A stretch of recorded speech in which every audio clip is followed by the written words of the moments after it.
नमस्कार दोस्तों, मैं राकेश मेहरा जीके क्लासेज की तरफ से कर्ण जीके की इस सीरीज में आप सभी का हार्दिक स्वागत करता हूं। कर्ण जीके की इस सीरीज में आज मैं आपसे ग्रामीण व पंचायती राज दिवस पर चर्चा करने जा रहा हूं। ये पहले भी जब मनाया जाता था तो काफ़ी चर्चा में होता था और इस संदर्भ में कई क्वेश्चन जब हम देखते हैं पुराने पेपरों को तो काफ़ी मात्रा में ये देखने को मिलते हैं। इसके अलग अलग रूप हैं। कुछ रूपों में ये जनरल जीके के रूप में भी आ जाता है, जिसमें आप स्थानीय स्वशासन नाम से एक टॉपिक पढ़ते हो कॉन्स्टिट्यूशन में, हम क्लास में भी करते हैं। याद कीजिए, स्थानीय स्वशासन, इस टॉपिक में बहुत सारे क्वेश्चन बनते हैं जो कि आपके एग्जामिनर की नज़र में हमेशा सर्वोपरि रहते हैं। उन क्वेश्चनों को ध्यान में रखते ही ये वीडियो मैं तैयार कर रहा हूँ और इसमें मैं ग्रामीण व पंचायती राज दिवस की चर्चा करते हुए वर्तमान में जो प्रधानमंत्री नरेंद्र मोदी ने वीडियो कॉन्फ्रेंसिंग के जरिए भारत के ग्रामीण क्षेत्रों में सरपंचों को जो संबोधित किया है और उसके तहत एक पोर्टल लॉन्च किया है, एक ऐप लॉन्च किया है और एक योजना हमारे सामने आई है, उसको मैं बताने का प्रयास करूँगा। तो हेडिंग डाल दीजिए, ग्रामीण व पंचायती राज दिवस।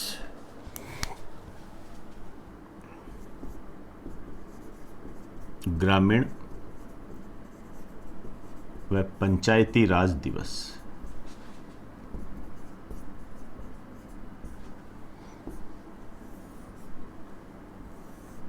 देखिए, ये मनाया जाता है 24 अप्रैल को। किस तरीके से इस पे क्वेश्चन बन सकते हैं, इसको हम जानने का प्रयास करते हैं। कुछ बातें आप साथ साथ नोट करते जाना, मैं जैसे जैसे बोलता जाऊं आप अपने हिसाब से उसको पोज करके वीडियो को करते रहना। देखिए, भारत गांवों का देश है। इसी संदर्भ में जब हम बात करें तो महात्मा गांधी जी का एक स्टेटमेंट है और एग्जाम में भी आया हुआ है कि भारत की आत्मा गांवों में निवास करती है। ये महात्मा गांधी ने एक स्टेटमेंट दिया था, जो आपके क्वेश्चन के रूप में आपके सामने आता है। इसके अलावा जैसे जैसे हम आगे बढ़े, पंचायती राज की जो नींव है वो लॉर्ड रिपन ने बना दी थी। आप जानते हो कि लॉर्ड रिपन को इसी कारण से स्थानीय स्वशासन का जनक कहा जाता है। और फिर जैसे ही भारत आज़ाद हुआ, आज़ादी के बाद एक कार्यक्रम स्टार्ट किया गया और ये कार्यक्रम स्टार्ट हुआ था 2 अक्टूबर 1952 को। इस कार्यक्रम का नाम था सामुदायिक विकास कार्यक्रम। आप इसको कह सकते हो कम्युनिटी डेवलपमेंट प्रोग्राम।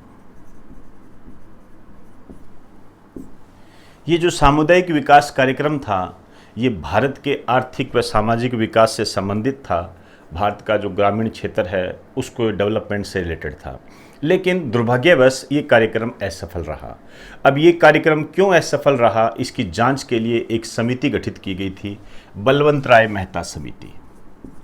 एक जांच समिति थी भी ये कार्यक्रम क्यों असफल रहा। उस समिति का नाम था बलवंत राय मेहता समिति।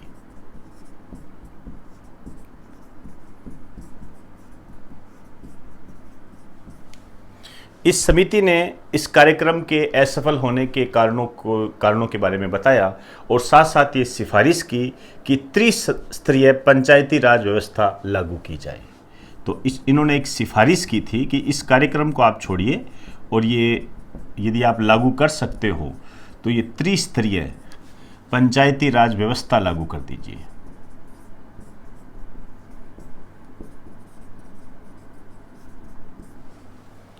थर्ड लेयर पंचायती राज सिस्टम, इसको इंग्लिश में ऐसे बोलते हैं, थर्ड लेयर पंचायती राज सिस्टम।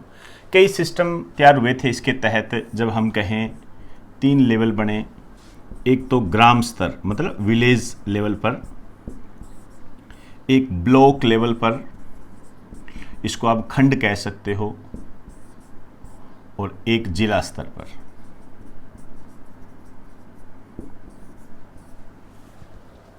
तो ग्राम स्तर पर जो लागू की गई थी इसे कहा गया ग्राम पंचायत। इसमें यह सिफारिश की कि इस यहाँ पर ग्राम पंचायत हो। ब्लॉक स्तर पर जो लागू की गई वहाँ पर था पंचायत समिति।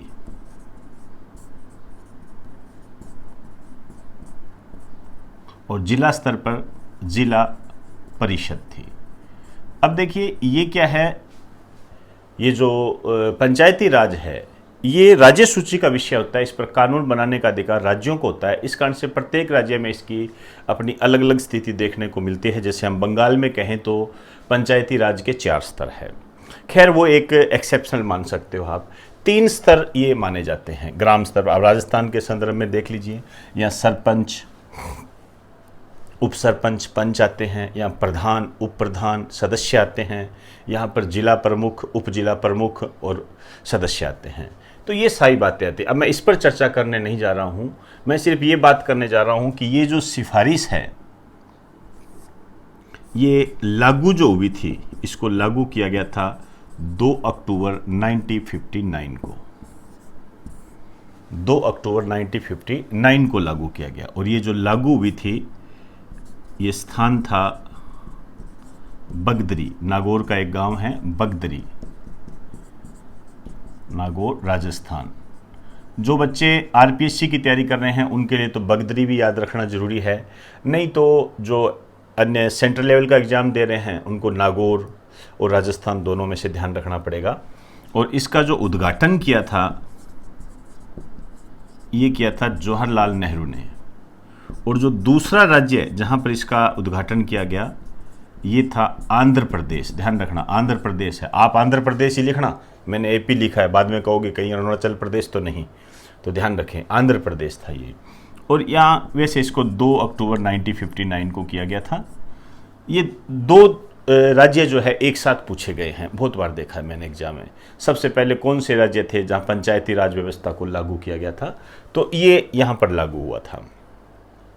इसके बाद में कई प्रावधान बने, कई समितियाँ आई, बहुत सारी समितियाँ थी। सादी गली अध्ययन दल आया था जिसने कुछ सिफारिशें की थी, वो मानी नहीं गई। उसके बाद में गिरधारी लाल व्यास समिति आई थी, उसने ग्राम सेवक की सिफारिश की थी। तो ग्राम सेवक आप जानते हो, ग्राम सेवक की वैकेंसियाँ निकलती है ना, तो वो पद गठित हो गया था। उसके बाद में एक समिति आई थी अशोक मेहता समिति, ये काफ़ी इंपॉर्टेंट है। अशोक मेहता समिति ने डबल लेयर द्विस्तरीय पंचायती राज व्यवस्था की सिफारिश की थी। ये क्वेश्चन कई बार आता है, एक मंडल स्तर था और एक आपका जिला परिषद था। उसने मंडल स्तर में इन दोनों पार्ट्स को साथ में ले लिया था, बस इतनी सी बात थी। चलते गए, इसके बाद में एक समिति आई LM सिंघवी समिति, लक्ष्मीमल सिंघवी समिति। तो एक लाइन लिख दीजिए या एक बार आप ऐसे कीजिए, इसका स्क्रीनशॉट ले लीजिए। मैं अब एक समिति की बात करूंगा, भाई यहां पर ये लागू हो गया, क्लियर। अब मैं समिति की बात करूंगा, एक बार स्क्रीनशॉट ले लीजिए।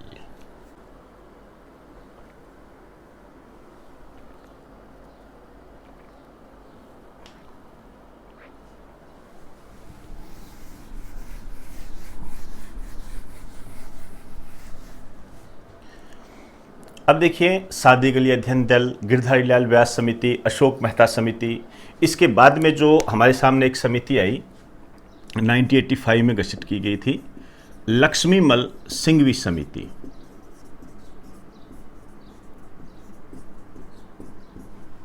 इसको ज़्यादा नाम LM सिंघवी समिति के नाम से जानते हैं। जो भी है, कोई बड़ी बात नहीं है। 1985 में यह गठित की गई थी। इसने एक सिफारिश की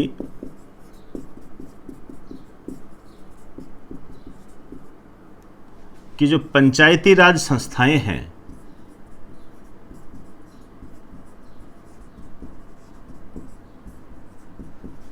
को संवैधानिक दर्जा दिया जाए।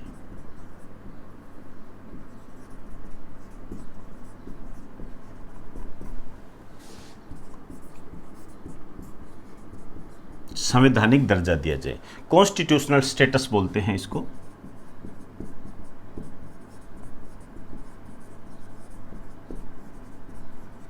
संवैधानिक दर्जा दिया जाए, मतलब इसको संविधान में शामिल किया जाए। इसका मतलब ये था, ये 1985 के आसपास गठित की गई थी। मतलब हमने 2 अक्टूबर 1959 को पंचायती राज को लागू तो कर दिया, चलता भी रहा काम, लेकिन उसको संविधान में शामिल नहीं किया गया। संविधान में शामिल करने से का मतलब ये होता है, ठीक उसी तरीके से आप देख सकते हो कि जब हम संविधान में शामिल करते हैं किसी संस्था को, तो उस पर कोर्ट वगैरह या उसके अपील, हम कहीं भी अपील कर सकते हैं, कोर्ट में जाके उसको सुनवाई के लिए अपील किया जा सकता है। संवैधानिक दर्जा ये होता है। आप इससे ये कह सकते हो कि जैसे मान लीजिए मैं कोई एनजीओ चलाता हूँ, ठीक है, तो मैं एनजीओ चलाता हूँ, एनजीओ के तहत मैं जो मज़दूर वर्ग है उनको खाना उपलब्ध करवाता हूँ, या मज़दूर वर्ग के बच्चों को मैं मुफ्त शिक्षा उपलब्ध करवाता हूँ, ये मेरा एनजीओ चलता है। तो मुझे कोई दिक्कत नहीं है, एनजीओ चल रहा है, बात चल रही है, मैं अपना काम कर रहा हूँ। अब यदि मैं इसका रजिस्ट्रेशन कराऊँ, क्लियर, रजिस्ट्रेशन कराऊँ मैं इसका, तो फिर मुझे क्या फ़ायदा होगा? यदि मैं इसका रजिस्ट्रेशन करा लेता हूँ तो मुझे ये फ़ायदा मिलता है कि गवर्नमेंट एनजीओ से संबंधित जो भी योजना निकालती है उसमें से मैं लाभान्वित हो सकता हूँ। ठीक इसी तरीके का ये संवैधानिक दर्जा देने की बात होती है। आप नॉर्मल ध्यान रखें कि इस समिति ने सिफारिश की कि पंचायती राज जो संस्थाएं हैं इनको संविधान में शामिल किया जाए, ये बात कही इन्होंने, क्लियर। अब ये सिफारिश कर दी, अब संविधान में शामिल करेंगे तो क्या करना होगा? संशोधन करना पड़ेगा। तो इस सिफारिश के आधार पर एक संशोधन किया गया, ये बहुत इंपॉर्टेंट संशोधन है।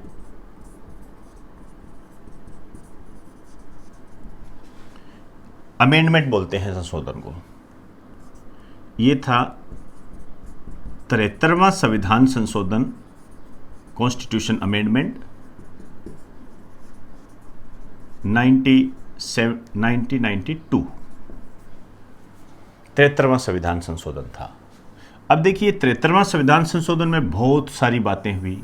इसके तहत ही पंचायती राज संस्थाओं को एक तो भाग में डाला गया, पार्ट बोलते हैं, संविधान के 9वें भाग में डाल दिया गया। अलग से इसकी अनुसूची बना दी गई। भाग को पार्ट बोलते हैं और अनुसूची को शेड्यूल बोलते हैं। इसके लिए जो अनुसूची बनाई गई वो 11वीं अनुसूची थी, हम पढ़ते भी हैं इसके बारे में। और आर्टिकल भी बना बाकायदा। अब ओबियसली बात है, जब हम संविधान में इसको शामिल करेंगे तो आर्टिकल तो बनेगा, अनुच्छेद बना इसका आर्टिकल। ये था आर्टिकल 243। हालांकि आगे बहुत जा सकते हैं, कैसे, वो राजस्थान के संदर्भ में होता है, वहाँ जाने की जरूरत नहीं है। आप 243 का ध्यान रखें, क्लियर। और जब अब देखिए, अब अनुच्छेद में डाल दिया, 11वीं अनुसूची होगी, भाग 9 हो गया। तो इसके कुछ विषय भी निर्धारित किए गए। विषय मतलब कानून बनाने का अधिकार। ये 29 विषय, 29 विषय निर्धारित किए गए। यहां मैं आपको एक बात और बताना चाहूंगा, वो अपने आप में वैसे भी महत्वपूर्ण है। देखिए ये आर्टिकल 243 ये इंपॉर्टेंट आर्टिकल है, क्लियर, इसमें कोई किंतु परंतु नहीं है। लेकिन एक आर्टिकल और होता है, आर्टिकल 40। ये भी अपने आप में एक महत्वपूर्ण, अपने आप में क्या, बहुत बार आता है आर्टिकल 40, ठीक है। ये नीति निर्देशक तत्व है। इसमें यह बताया गया है, ध्यान रखना, इस आर्टिकल 40 में यह बताया गया है कि एक जन कल्याणकारी राज्य की स्थापना के लिए, वेलफेयर स्टेट, एक जन कल्याणकारी राज्य की स्थापना के लिए भारत में पंचायती राज का गठन होना चाहिए। यह नीति निर्देशक तत्व है, मतलब निर्देश देता है कि होना चाहिए, क्लियर। और इसी को ध्यान में रखते हुए 2 अक्टूबर 1959 को भारत में पंचायती राज का गठन किया गया, जिसे संवैधानिक दर्जा इस संशोधन के तहत दिया गया, क्लियर। अब ये संविधान में शामिल हो गया और ये जो लागू हुआ, आप ध्यान दें मेरी बात को, ये लागू हुआ था 24 अप्रैल 1993, 24 अप्रैल 1993। इसी कारण से हम 24 अप्रैल को ग्रामीण व पंचायती राज दिवस मनाते हैं, क्लियर। ये है इसकी कहानी। तो मेरे हिसाब से आपको समझ में आ गया होगा कि ग्रामीण व पंचायती राज दिवस क्यों मनाया जाता है। बस आपको इतना ध्यान रखना है कि 2 अक्टूबर 1959 और 24 अप्रैल 1993 में अंतर क्या है, डिफरेंस क्या है, ये पता होना चाहिए। तो 2 अक्टूबर 1959 को भारत में पंचायती राज लागू हुआ था, गठन किया गया था उसका।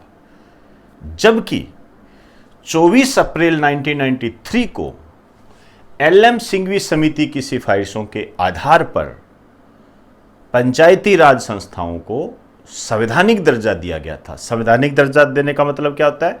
कॉन्स्टिट्यूशन में शामिल किया गया था, इसका अर्थ ये होता है। और संवैधानिक दर्जा देने का सबसे बड़ा फायदा ये होता है कि इसे हम कोर्ट में चुनौती दे सकते हैं। आपने कभी पढ़ा होगा कि कहते हैं ना, संविधान को एक्सप्लेन कौन करता है, इसकी व्याख्या कौन करता है? तो संविधान की व्याख्या कौन करता है? सुप्रीम कोर्ट करता है। अब सुप्रीम कोर्ट व्याख्या फिर उसी की करेगा ना जो संविधान में शामिल होगा। जब संविधान में शामिल ही नहीं होगा तो व्याख्या कहां से कर लेगा? क्लियर? इस कारण से इन्हीं स्थितियों को देखते हुए भाई पंचायती राज को हम और जबरदस्त स्टेटस दे, तो फिर इसको संवैधानिक दर्जा दिया गया ताकि कोर्ट में इसके खिलाफ कोई चुनौती दी जा सके, कोर्ट इसको व्याख्या कर सके, कोर्ट इसके निपटारा कर सके। ये इस कारण से इसको कॉन्स्टिट्यूशन में शामिल किया गया। ध्यान रखें। तो 24 अप्रैल 1993 और 2 अक्टूबर 1959 दोनों में अंतर ध्यान रखना है। क्लियर? अब एक बात मैं जो राजस्थान के बच्चे हैं, वो जो तैयारी करते हैं, आरपीएससी की तैयारी करते हैं, उनके लिए बता रहा हूं। देखिए, ये 24 अप्रैल 1993 को लागू हुआ, लेकिन राजस्थान में अगले वर्ष लागू हुआ था। मतलब राजस्थान में यह है 24 अप्रैल 1994 को लागू हुआ था। एक लाइन लिख दीजिए, राजस्थान में 24 अप्रैल 1994 को लागू हुआ। आपसे कह दे कि पंचायती राज को संवैधानिक दर्जा कब दिया गया? 24 अप्रैल 1993 को। लेकिन राजस्थान यदि शब्द दे दे तो 1994 एक साल बाद लागू हुआ था। क्लियर? अब देखिए, एक बात और ध्यान रखना, कई बच्चे यहां पर हमेशा कंफ्यूज रहते हैं, कहते हैं नहीं सर जी 1993 का संशोधन था। आ जाएंगे कमेंट, उन कमेंटों का पहले जवाब दे रहा हूं मैं। 1993 का सर हमने तो ये पढ़ा है कि 73वां संविधान संशोधन 1993। ये गलत है। आप पढ़ा क्या है? आपने पढ़ा तो ठीक है, लेकिन आपने समझने में उल्टा कर दिया। देखिए, संशोधन तो 1992 का है, मतलब जो बिल है वो तो क्या है 1992 का है, लेकिन उसे जो लागू किया गया, भाई लागू करने के लिए क्या होगा? सदनों से पारित होगा, राष्ट्रपति साइन करेगा, सारी बातें होगी। तो लागू जब हुआ वो 1993 में हुआ। जैसे मैं आपसे एक बात कहूं, जीएसटी बिल 2014, जीएसटी का बिल तो 2014 का है, लेकिन लागू कब हुआ था? 2017 में।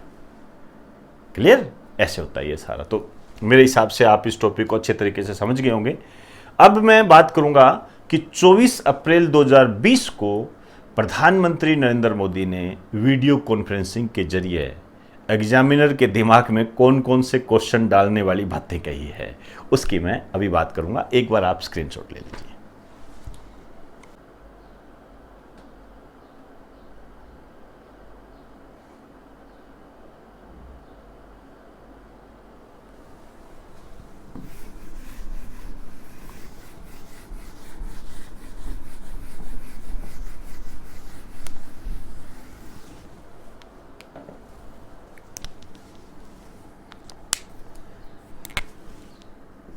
लिखिए, 24 अप्रैल 2020 को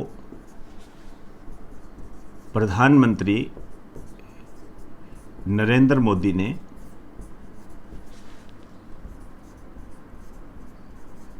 सरपंचों के साथ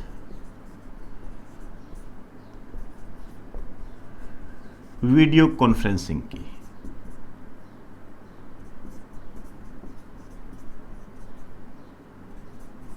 वीडियो कॉन्फ्रेंसिंग की। क्लियर? तो उनको संबोधित किया प्रधानमंत्री नरेंद्र मोदी ने, उनके सवालों के जवाब भी दिए। उनमें से किस टाइप के क्वेश्चन बन सकते हैं, देखिए इसमें विशेष क्या थी।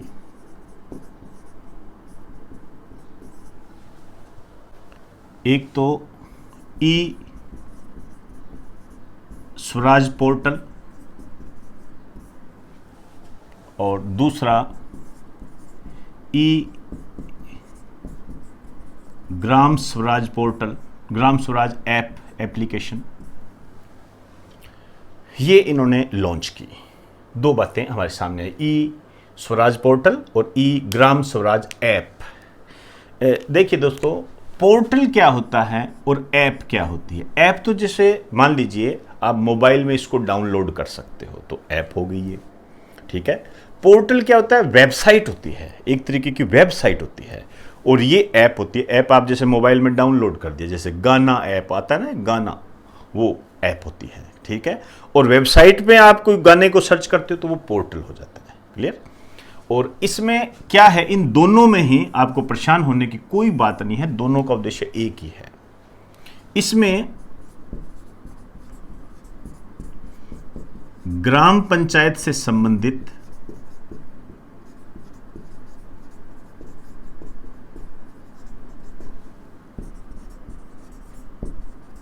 सभी जानकारियां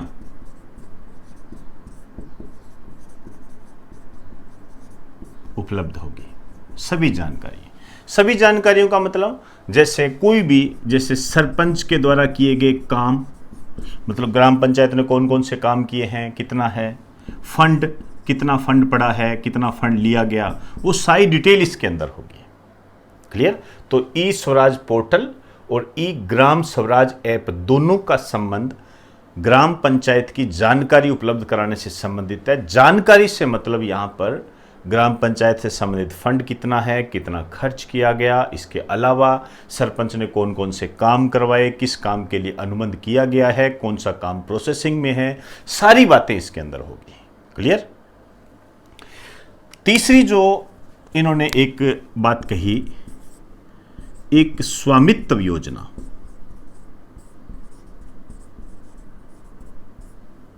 स्वामित्व योजना ये लॉन्च की इन्होंने।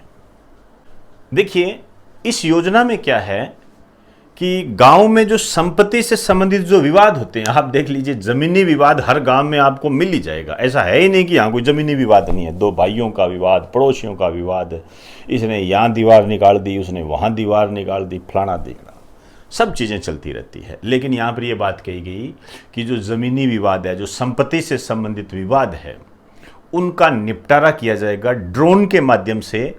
गांव के लोगों की संपत्ति की मैपिंग की जाएगी। ठीक है, एक लाइन लिख दीजिए। इसके तहत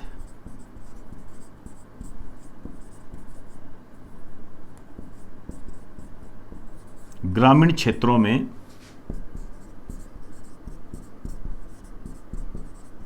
ड्रोन के माध्यम से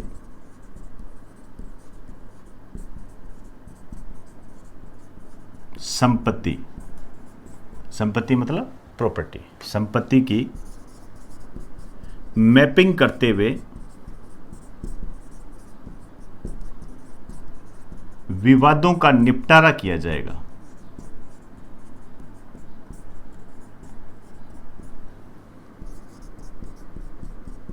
विवादों का निपटारा किया जाएगा। तो ये तीन बातें हमारे सामने आई है।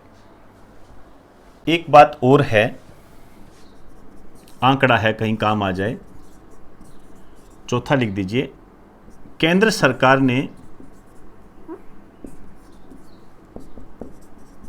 1.25 लाख से अधिक पंचायतों में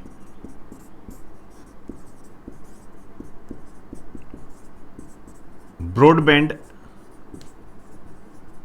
कनेक्शन उपलब्ध करवाया है।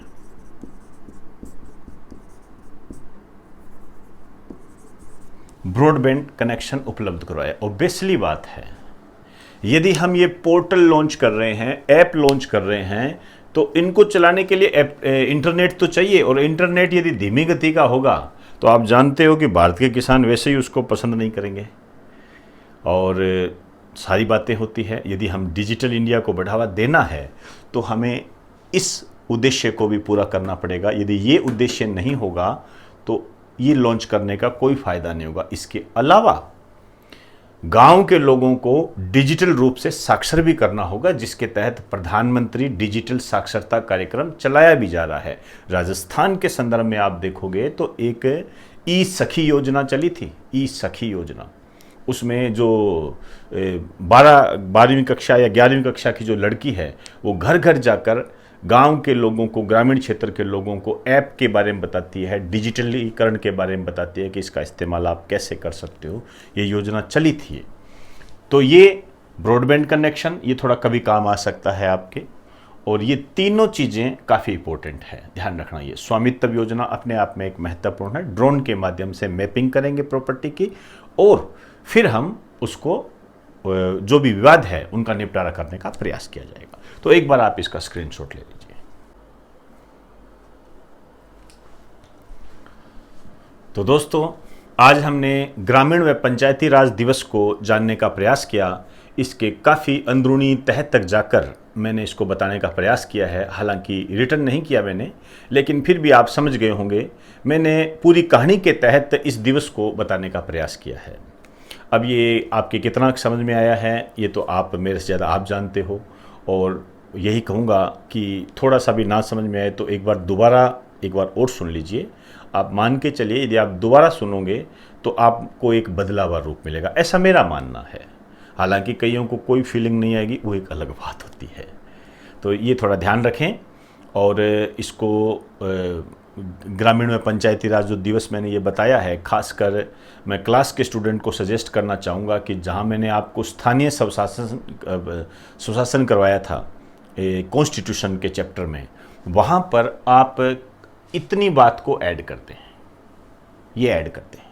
क्लियर कि प्रधानमंत्री नरेंद्र मोदी ने ग्रामीण व पंचायती राज दिवस 24 अप्रैल 2020 को सरपंचों के साथ वीडियो कॉन्फ्रेंस की, उनमें कुछ ये विशेष बातें हुई। तो ये 4 विशेष बातें लिख दीजिए, इससे आपके नोट्स हो जाएंगे सिस्टमेटिक और अपडेटेड। और यही वो नोट्स होते हैं जो आपको एग्जाम में सफलता दिलाते हैं। तो दोस्तों, इन्हीं शब्दों के साथ अब आप मुझे इजाज़त दीजिए। नमस्कार।